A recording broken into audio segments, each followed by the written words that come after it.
What is up, my friends? My name is Echo. Welcome back to another Diablo Immortal video, and I have to say I'm absolutely in love with the whole new Zone Ancients Cradle Inari versus Lilith. It's just a really great zone.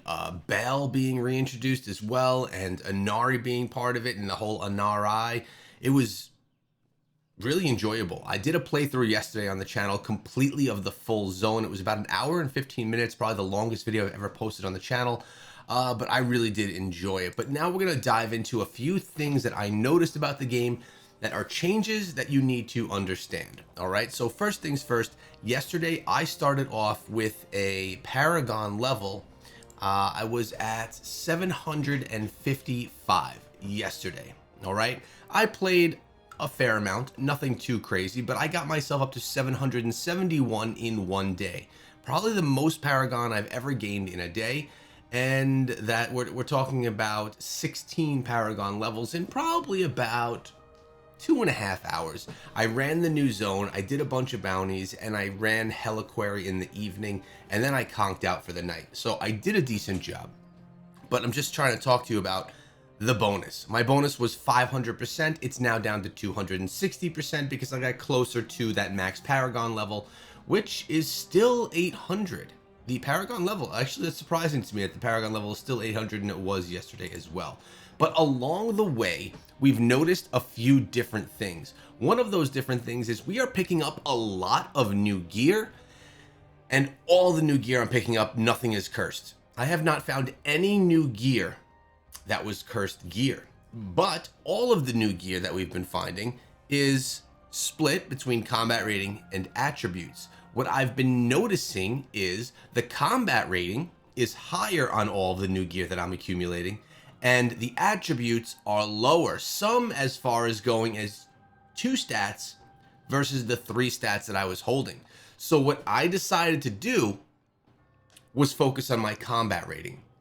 I decided to swap out the cursed gear, such as this one that I was using, for something like this that had a higher combat rating, although the attributes were lower. Now that's a bad example right there. Actually, no, it's not, because right here the combat rating is lower. If I were to get a chess piece that had 1100 combat rating and it was a 2 stat with 450 each, I would probably swap it on to get that additional combat rating, and then I would just throw the essence into here so that I could have the essence and the ability that I want to use. Now, if we take a look at my combat rating, it's sitting at 14,818. So in the one day, just from swapping out some gear and doing a few things, this is without using stances, those unlock at level 800, which I haven't unlocked yet, I gained about 700 combat rating, which right away allowed me to be able to push challenge rifts a little bit higher. Let's go there. Now, remember, when you were pushing challenge rifts, it was allowing you to look at the stained glass. Allow me to take you there in just a moment as soon as we get back to our screen. The event inside of the game that reveals the different stained glass, which is eventually going to be sharing with us the Shadow Knight. Well, that is the event that required us to... Ooh, that's weird looking. Look at how it all loads so slow in the PC for the first time of the day. All right, so when we go to events, we have the... nope, not that one. The Phantom Market. Nope. Shade. Where is it? Recruit a friend. Why can't I find it right now?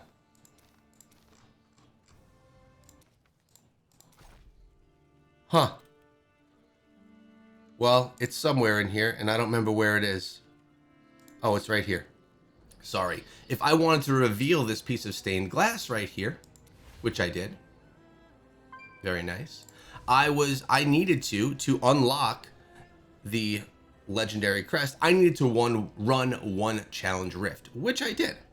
And when we go over here and take a look at the challenge rift, I'm sure a lot of people really progressed during the challenge rifts because we got such a big combat rating bump that me not being able to complete 282, I was instantly able to crush 282. And now look, on the leaderboards, I was number 19. Now I'm number 70. And a lot of this is because people were able to crush challenge rifts. Look at this. All these people pushed up. I'm pretty sure I could easily push up and be part of the top 30, getting up to 290. I don't think that would be much of a difficult thing for me to do at all. Maybe I'll challenge myself for that today. But challenge rifts, you can get a lot further right now because of that combat rating jump, assuming that you're getting a bunch of new gear. All right, now the other thing that we've been noticing is Heliquary. Well, the Heliquary looks a little bit different now. Let's get a closer look right here. Let's go into our Heliquary. And you'll notice that you still have the same look right here. I got a lot of upgrades here as well, by the way. We were able to upgrade our Heliquary and put new demonic remains everywhere. But the demonic remains, they are split right now. So they have all of these different categories. Now, I salvaged all my demonic remains that I didn't need, but there are all these different categories. They no longer are all combined in one section. Now they are all split up. So I gained combat rating from these as well, because if you notice, the combat rating and attributes are split on your demonic remains as well. So once you get new ones of these, you're going to be able to see everything split, combat rating versus attributes. Now, some people may be asking, well, Echo, why did you sacrifice your attributes for your combat rating? Well, I assume that as I get to level 800, which is coming very soon, I'm going to have to be getting new gear anyway. Getting to Inferno level 1, which unlocks at Paragon 800, you then go to Inferno 1. I assume that all of my gear will be replaced because I'll be having the opportunity to get higher level gear. So all of my triple stat stuff would have most likely been replaced anyway, and combat rating allowed me to push further inside of those challenge rifts. Now, if you want to, you could always go ahead and save your gear with the higher attributes, use that for your open world farming and that kind of stuff, and then swap to your combat rating gear for anything like a challenge rift or maybe PvP or things like that. It's all up to you on how you want to do it. Now, in addition to all this, we have switched over one of our skills in our build just for the time being. I just did it for now because I want to test out Sunder. Briefly launch into the air. This is a really great skill. It works really well. It's cool. It stuns all the enemies. It does a lot of damage, but I do miss having Undying Rage, and I find myself, maybe it's because it's a force of habit, not utilizing this skill. My whole build is built around running around with Wrath of the Berserker burning, whirlwinding around the way. Now, it's not a bad thing to have another skill that drops damage versus using Undying Rage, which will allow me to stay alive and, get a little bit of an increased output as well. But if you're someone that likes to have some kind of a damage dealer in addition to this build right here, for the Whirlwind, Sprint, and Wrath of the Berserker, Sunder is a good one. But you know what I would probably consider putting in right now? Hammer of the Ancients, because that thing was buffed to death. I haven't tested it yet, but Hammer of the Ancients has been, they gave it such a massive buff from cooldown 9 seconds. If we use Sunder, 12 seconds. If we use Leap, 9 seconds. Ground Stomp, 9 seconds. So I don't know. Hammer of the Ancients, I feel there's some potential around builds right there. I don't know how it would be done, but there's a possibility. Either way, I really have been enjoying this new Diablo Immortal 2.0. I think it's a lot of fun. I think that the new zone is fantastic. I think that the boss battle, fighting Baal, was really great.